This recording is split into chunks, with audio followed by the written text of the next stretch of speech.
Hello everyone, this is Sujit Kumar Jha and you are watching Eurodove School of Physics. In this video, I am going to discuss about question number 247 of IE Eurodove. देखिए इस question में author क्या कहना चाहते हैं. In the system shown in figure, the masses of the bodies are known to be m1 and m2. The coefficient of friction between the body m1 and the horizontal plane is equal to k, and the pulley of mass m is assumed to be uniform disk. The thread does not slip over the pulley.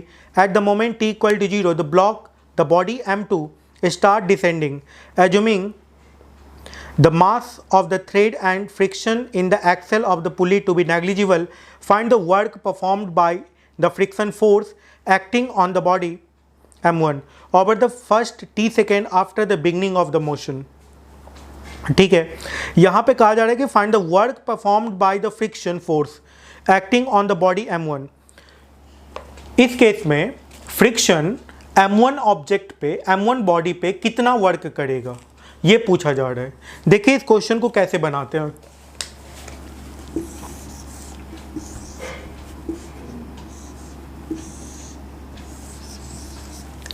इसका मास दिया हुआ है m2, इसका मास दिया हुआ है m1, ये disc है तो इसका मोमेंट ऑफ इनर्शिया होगा mr²/2. रेडियस कैपिटल आर दिया है या स्मॉल आर दिया है, ऐसा कुछ लिखे नहीं है तो इसको स्मॉल आर ही एज्यूम करके चलते हैं. ठीक है, तो I/r² का जो वैल्यू है ये m/2 आ जाएगा. ठीक है, अब इस क्वेश्चन में देखिए वही ट्रिक जो हम लोग क्वेश्चन नंबर 246 में लगाए थे वही ट्रिक 247 में भी लगाते हैं. इस ब्लॉक को ऐसे करके फैला दीजिए, यहाँ पे पुल्ली बना दीजिए. ठीक है, यहाँ पे क्या हो गया m2g. इधर क्या होगा, इसमें फ्रिक्शन लग रहा है ना, इसमें इधर फ्रिक्शन लग रहा है कितना k m1g. फ्रिक्शन कॉफिशिएंट का वैल्यू k दे रखे हैं तो इधर हो जाएगा क्या k m1g. ठीक है, और इसका इफेक्टिव मास कितना हो जाएगा m/2. नेट फोर्स इस पे कितना हो गया m2g minus k m1g by total mass कितना हो गया, total mass m1 plus m2 plus m/2. This is the value of acceleration.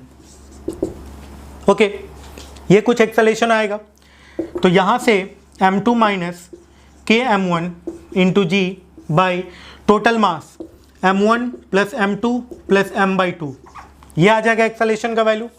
t time में इसका डिस्प्लेसमेंट कितना होगा, half at².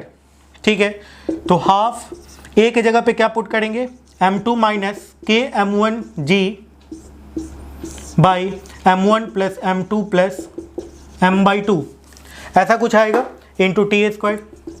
This is the value of displacement. तो जब displacement पता चल गया, फ्रिक्शन फोर्स का वैल्यू पता है तो वर्क डन निकल जाएगा. वर्क डन कितना आ जाएगा, लिख देते हैं वर्क डन. निश्चित तौर पे वर्क डन निगेटिव होगा क्योंकि डिस्प्लेसमेंट इस डायरेक्शन में, फ्रिक्शन इस डायरेक्शन में. तो क्या हो जाएगा माइनस k m1g, ये फ्रिक्शन फोर्स हो गया, into displacement into half m2 minus k m1 into g by m1 plus m2 plus m/2 into t². इसको रीअरेंज कर दीजिए, यही फाइनल आंसर है इस क्वेश्चन का. Thank you.